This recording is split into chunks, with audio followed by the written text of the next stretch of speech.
வணக்கம். இலங்கை செய்திகளுடன் நான் நிரோஷன். விரிவான செய்திகளுக்கு முன் தலைப்புச் செய்திகள். தேசிய மக்கள் சக்தியின் பொருளாதார கொள்கை தொடர்பில் இதுவரை சரியான தகவல்கள் இல்லை என்று ஐக்கிய மக்கள் சக்தியின் நாடாளுமன்ற உறுப்பினர் ஹர்ஷ டி சில்வா தெரிவிப்பு. ஜனாதிபதி தேர்தலில் ரணிலை பலப்படுத்தவே பொது வேட்பாளர் திட்டம் கொண்டுவரப்பட்டுள்ளதாக தமிழ் தேசிய மக்கள் முன்னணி குற்றச்சாட்டு. தாம் ஆட்சிக்கு வந்தவுடன் 13வது திருத்தத்தை அமுல்படுத்துவதாக எதிர்க்கட்சித் தலைவர் சஜித் பிரேமதாச அறிவிப்பு.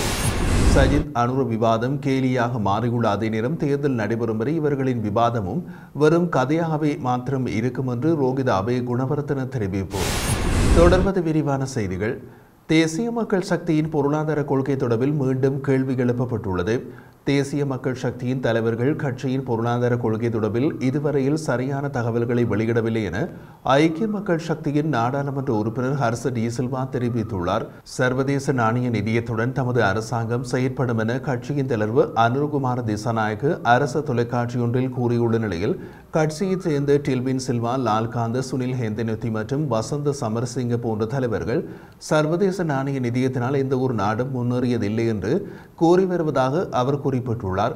எனினும் தமது கட்சிக்கு நிலையான பொருளாதார கொள்கை காணப்படுவதாகவும் அதற்கு அனைவரும் பொறுப்புக் கொள்வதாகவும் இதன் காரணமாகவே தேசிய மக்கள் சக்தியின் உறுப்பினர்கள் விவாதங்களை நடாத்துவதற்கு வருவதில்லை என்றும் அவர் சுட்டிக்காட்டியுள்ளார்.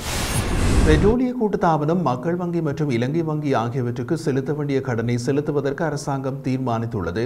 தேசிய பாதுகாப்பு தொடர்பான ஜனாதிபதியின் சிரேஷ்ட ஆலோசகர் சாகல ரத்நாயக்க, இரு அரச வங்கிகளின் தலைவர்கள் மற்றும் மத்திய வங்கி ஆளுநர் ஆகியோரின் பங்கு பெற்றதோடு இடம்பெற்ற கலந்துரையாடலில் இவ்வாறு தெரிவிக்கப்பட்டுள்ளது. அதன்படி நாட்டில் எரிபொருள் பிரச்சனையை ஏற்படுவதற்கு முன்னரே பெட்ரோல் நிறுவனத்தின் கடன் சுமை படிப்படியாக அதிகரித்து எரிபொருள் பிரச்சனை தோன்றியதன் மூலம் கடன் வேகமாக வளர்ந்தது என்றும் இங்கு சுட்டிக்காட்டப்பட்டுள்ளது. அரச வங்கிகளை மறுசீரமைக்கும் அரசாங்கத்தின் வேலை திட்டத்தின் கீழ் ஒரு நடவடிக்கையாக இந்த வேலை திட்டம் நடைமுறைப்படுத்தப்பட உள்ளதாகவும் தெரிவிக்கப்படுகிறது. இதேவேளை பெட்ரோலிய கூட்டுத்தாபனம் அந்தந்த வங்கிகளுக்கு $450 மில்லியன் செலுத்த வேண்டியுள்ளதாகவும் கணக்கிடப்பட்டுள்ளமை குறிப்பிடத்தக்கது. அரசாங்கத்திற்கு கிடைத்துள்ள வெளிநாட்டு வேலைவாய்ப்புகளில் 25% ஓய்வு பெற்ற போர் வீரர்களுக்கு வழங்கப்பட்டுள்ளதாக பாதுகாப்பு ராஜாங்க அமைச்சர் பிரமித பண்டார தென்னகோன் தெரிவித்துள்ளார். இந்த மாத இறுதியில் முதலாவது குழு இஸ்ரேல் செல்ல உள்ளதாகவும் ராஜாங்க அமைச்சர் தெரிவித்தார். மென்னேரியா காலாட்படை பயிற்சி நிலையத்தில் ஏற்பாடு செய்யப்பட்ட ஓய்வூதியம் மற்றும் மருத்துவ காரணங்களுக்காக ஓய்வு பெற்ற இராணுவ வீரர்கள் மற்றும் உயிர் தியாகம் செய்த போர் வீரர்களின் குடும்ப உறுப்பினர்களின் நலன் மற்றும் நிர்வாக விடயங்களை ஆராயும் நிகழ்வில் கலந்து கொண்டு உரையாற்றும் போது பாதுகாப்பு ராஜாங்க அமைச்சர் இதனை தெரிவித்தார்.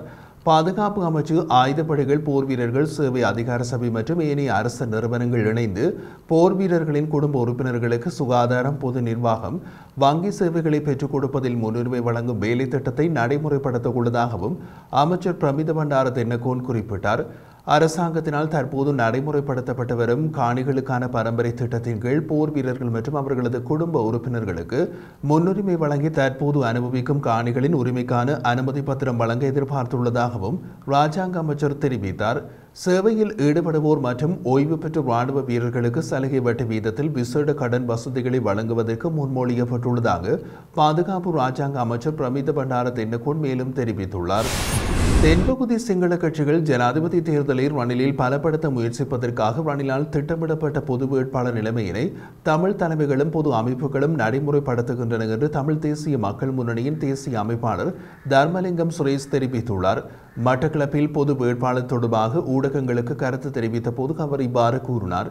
இது தொடர்பாக அவர் மேலும் தெரிவிக்கையில், பொது வேட்பாளருக்கு வாக்களிக்கப் போவதாக இருந்தால் இவ்வளவு காலமாக நிராகரித்த ஒற்றையாட்சி அரசியல் அமைப்பை ஏற்றுக்கொண்டதாகவும் அத்துடன் அந்த யாப்பும் சர்வதேசத்தில் ஏற்றுக்கொண்டதாகிவிடும். இந்த நிலையில் ஜனாதிபதி தேர்தலை தமிழ் மக்கள் பகிஷ்கரிக்க வேண்டும் என்ற நிலைப்பாடு தொடர்பாக மிக தெளிவாக ஏற்கனவே நாம் அறிவித்திருந்தோம். தமிழர்களை அழித்த மற்றும் தமிழ் மக்களுக்கு பொய்யான வாக்குறுதிகளை வழங்கி ஏமாற்றி அடக்கி ஒடுக்கி வந்த இலங்கை அரசின் தலைவர்களிடம் தமிழ் மக்களுக்கு நம்பிக்கை இல்லை. குறிப்பாக யுத்தம் மௌனித்ததன் பின்னர் தமிழ் மக்களின் பிரதிநிதிகள் பொய்யான வாக்குறுதிகளை கொடுத்ததை அடுத்து தமிழ் மக்கள் ஏகோபித்து ஒருமித்த வாக்குகளை கொள்ளையடித்துவிட்டு சர்வதேச அரங்கிலே இனங்களிப்பு செய்த இராணுவத்தினரையும் சிங்கள ஆட்சியாளர்களையும் பாதுகாத்ததை தவிர எந்தவிதமான ஆக்கப்பூர்வமான நடவடிக்கையும் எடுக்கவில்லை. தமிழ் மக்கள் மீது இடம்பெற்ற இந்த அழைப்பை நீண்ட காலமாக சர்வதேசத்திடம் கொண்டு சென்று மக்கள் போராடி வருகிறார்கள். தமிழ் மக்களின் விடுதலை போராட்டத்தை உடைத்த மிக முக்கியமானவர் தற்போதைய ஜனாதிபதி. இந்த நிலையில் தமிழ் மக்களை குழப்புவதற்காக பொது வேட்பாளர் என்ற நாடகம் அரங்கேறிக் கொண்டிருக்கிறது. இப்போது நடைபெற இருக்கும் ஜனாதிபதி தேர்தலில் வடகிழக்கில் வாழ்கின்ற தமிழ் மக்கள் இது தொடர்பில் பெரிய அளவில் திருப்தி இல்லாத நிலைமை காணப்படுகின்றதுடன் இந்த தேர்தலை ஒரு பொருட்டாக கருத்தில் கொள்ளவில்லை. இந்தியா, அமெரிக்கா மற்றும் சர்வதேச நாடுகள் தமது பூலோக அரசியல் ரீதியாக இருப்பை தக்க வைத்துக் கொள்வதற்காக இந்த நாட்டின் தேவையாக ரணில் இருக்கும் நிலையில் அதற்காகவே பொது வேட்பாளர் திட்டம். இதற்கு இந்தியா, அமெரிக்கா பின்னணியில் இருக்கிறது, அதில் மாற்று கருத்து இல்லை என்று குறிப்பிட்டுள்ளார். ஜனாதிபதி தேர்தலை பிற்போடுவதற்கு அரசாங்கம் முயற்சிகள் எடுக்குமாயின் அதற்கு ஆதரவு வழங்கப் போவதில்லை என்று பொதுஜன பெரமுனவின் தேசிய அமைப்பாளரும் நாடாளுமன்ற உறுப்பினருமான நாமல் ராஜபக்ச தெரிவித்தார். அனுராதபுரத்தில் இடம்பெற்ற நிகழ்வொன்றின் பின்னர் ஊடகவியலாளர்கள் எழுப்பிய கேள்விக்கு பதிலளித்த போது இவ்வாறு தெரிவித்த அவர், தேர்தலை பிற்போடுவதற்கு ஸ்ரீலங்கா பொதுஜன பெரமுன உடன்பட போவதில்லை. ஆகவே தேர்தலை பிற்போடும் யோசனையை ரணில் விக்ரமசிங்கே நாடாளுமன்றத்திற்கு கொண்டுவர மாட்டார் என்றும் தெரிவித்திருந்தார். ஜனாதிபதிக்கு அரசாங்கத்துடன் இணைந்து வேலை செய்வதற்கான வாய்ப்பை நாம் ஏற்படுத்தி கொடுத்துள்ளோம். இன்று அரசாங்கத்தில் உள்ள அனைத்து அதிகாரிகளும் நமது கட்சி என்ற ரீதியில் நாம் எடுத்த கொள்கை ரீதியிலான தீர்மானங்களை முன்னெடுக்கின்றனர். ரணில் விக்ரமசிங்கே 2015 தொடக்கம் 2020 வரைக்கும் இந்த நாட்டின் பிரதமராக இருந்த போதும் அப்போது அவரால் ஒன்றுமே செய்ய முடியாமல் இருந்தது. எனினும் இந்த 2 ஆண்டுகளில் அவரால் ஏதோ ஒரு மாற்றத்தை ஏற்படுத்த முடிந்திருப்பதுடன் இதன் மூலம் நமது கட்சியில் உள்ள அமைச்சர்களிடமிருந்தும் எம்மிடமிருந்தும் அவருக்கு கிடைக்கும் உதவிகள் குறித்தும் தெளிவாக தெரிந்திருக்கும். அதன்படி நாம் இந்த அரசாங்கத்துக்கு உறுதுணையாக இருப்பதாலேயே ரணில் விக்ரமசிங்கவுக்கு இவ்வாறான மாற்றத்தை கொண்டு வர முடிந்துள்ளது. ஆகவே அரசாங்கத்துடன் இணைந்து அரசாங்கத்தை பலப்படுத்துமாறு நாம் நமது கட்சி உறுப்பினர்களுக்கு அனுமதியை வழங்கினோம் என்று தெரிவித்தார்.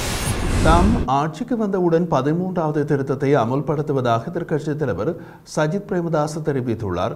நேற்று ஞாயிற்றுக்கிழமை கிளிநொச்சி பாரதிபுரம் மகாவித்தியாலயத்தில் பிரபஞ்சம் நிகழ்ச்சி திட்டத்தினூடாக வகுப்பறை திறப்பு விழாவில் கலந்து கொண்டு உரையாற்றிய போது அவர் இதனை தெரிவித்தார். அதன்படி நீங்கள் சிங்களவராக இருந்தாலும், தமிழராக இருந்தாலும், முஸ்லீமாக இருந்தாலும், பேகராக இருந்தாலும் ஒரு தாயின் பிள்ளையாக கைகோர்த்து நாட்டை கட்டியெழுப்ப ஒன்றிணைய வேண்டும். இதேவேளை 13வது திருத்தம் குறித்து பேசும்போது பல்வேறு தலைவர்கள் பயப்படுவதாகவும் அவர்கள் அரசியல் சந்தர்ப்பவாதிகளாக இருந்தாலும் தான் 13வது திருத்தத்தை அமுல்படுத்துவேன் என்றும் எதிர்க்கட்சித் தலைவர் சுட்டிக்காட்டியுள்ளார். சஜித்தையும் அனுரவையும் ஒரே இடத்தில் நேருக்கு நேர் சந்திக்க வைக்க உள்ள ஊடகம் கவனமாகவும் பாதுகாப்பை பலப்படுத்தி இருக்கவும் வேண்டும் என ஸ்ரீலங்கா பொதுஜன பெரமுனவின் தேசிய ஏற்பாட்டாளரும் நாடாளுமன்ற உறுப்பினருமான ரோஹித் அபேகுணவர்தன தெரிவித்தார். கொழும்பில் ஊடகவியலாளர்கள் சஜித் அனுர விவாதம் குறித்து எழுப்பிய கேள்விக்கு பதிலளித்த போது அவர் இவ்வாறு குறிப்பிட்டிருந்தார். இதன் போலும் மேலும் தெரிவித்த அவர், சஜித் அனுர விவாதம் அரசியல் கேலியாக மாறியுள்ள அதே நேரம் ஜனாதிபதி தேர்தல் நடைபெறும் வரை இவர்கள் இருவரின் விவாதமும் வெறும் கதையாக மாத்திரமே இருக்கும் என்று தோன்றுகிறது. எனினும் இவர்கள் இருவரையும் ஒரே இடத்தில் நேருக்கு நேர் சந்திக்க வைக்க உள்ள ஊடகம் கவனமாகவும் பாதுகாப்பை பலப்படுத்தியும் இருக்க வேண்டும். ஏனெனில் இரு பூனைகளை ஒரே அறையில் அடைத்து வைத்தால் இறுதியில் அந்த பூனைகளின் வால் மட்டுமே மிஞ்சும். அதுபோன்றுதான் இவர்கள் இருவரும். எனவே பாதுகாப்புடன் இவர்கள் இருவரையும் சந்திக்க வைப்பதே சிறந்தது. இணங்கி போகாத இருவரையே விவாதம் நடத்த முயற்சிக்கின்றீர்கள். இவர்கள் நேற்று இன்று அல்ல 88, 89களிலிருந்தே இணங்கி போக மாட்டார்கள். ஆகையால் இவர்களை சந்திக்க வைப்பது அவ்வளவு நல்லதல்ல என்று தோன்றுகிறது என்று அவர் குறிப்பிட்டார். மேலும் ஊடகவியலாளர்களால் தேர்தல் குறித்து எழுப்பப்பட்ட கேள்விக்கு பதிலளித்த அவர், தேர்தலில் போட்டியிட தற்போதைய ஜனாதிபதிக்கு எவ்வித தடையும் இல்லை. அதன்படி தேர்தல் நடந்தே ஆக வேண்டும். தேர்தலை பிற்போடுவதற்கு யார் முயற்சித்தாலும் ஸ்ரீலங்கா பொதுஜன பெரமுன அதற்கு இணங்காது. ஸ்ரீலங்கா பொதுஜன பெரமுனவின் தலைவர் மஹிந்த ராஜபக்ச உரிய நேரத்தில் தேர்தலை நடத்தியவர். அந்த தேர்தலில் தோல்வியும் அடைந்தார். அவ்வாறான ஜனநாயக தலைவரின் கட்சி தேர்தலுக்கு முகம் கொடுக்க அஞ்ச போவதில்லை. வெற்றி பெற வைப்பதும் தோல்வியடைய வைப்பதும் மக்களின் கைகளிலேயே உள்ளது. எந்த தேர்தல் நடைபெறும் என்று சரியாக தெரியவில்லை. தேர்தலுக்கான திகதி அறிவிக்கப்படும் பட்சத்தில் பொதுஜன பெரமுனவின் வேட்பாளரின் பெயரும் அறிவிக்கப்படும். அத்துடன் பொதுஜன பெரமுன வெற்றி பெறுவதற்கான அனைத்து வேலை திட்டங்களும் சிறப்பாக முன்னெடுக்கப்பட்டு வருகிறது என்றும் தெரிவித்திருந்தார்.